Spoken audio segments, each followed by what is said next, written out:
Kalau ciri-ciri fraktur tulang udah nyambung rasanya gimana? Yang pasti udah nggak begitu sakit lagi ya, udah nggak begitu nyeri lagi, nyilunya mulai nggak begitu kerasa, udah nggak terasa berat kalau digerakkan.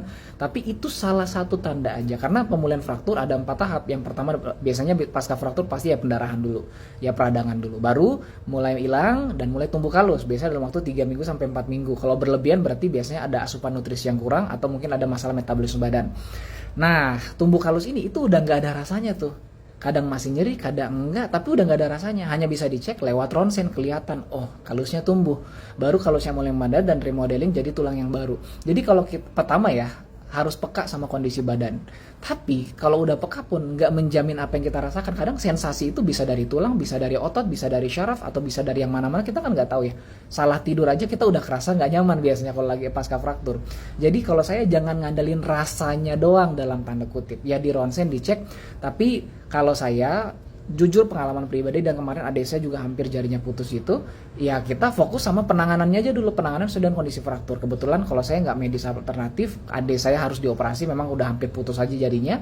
Tapi setelah itu kita fokus tiap hari, ya pertama di luar latihan dikit-dikit biar ototnya kontraksi, sama ya asupan nutrisinya. Ya, asupan nutrisi badan bisa beregenerasi cepat bukan karena waktu aja, tapi juga karena nutrisinya terpenuhi, protein, kalsium. Makanya kemarin pas saya dengar adik saya yang ngalamin fraktur, udah saya kirimin tuh suplementasi nutrisi dari Tiongkok yang saya pakai dulu tuh. Kalsium organiknya dikonsumsi, alhamdulillah 1 bulan tepat 35 hari lah. Itu udah bisa lepas pen di rumah sakit tepat waktu, dan habis itu sekarang tinggal latihan-latihan aja. Jadi kalau dibilang rasanya gimana, ya nggak ada rasanya.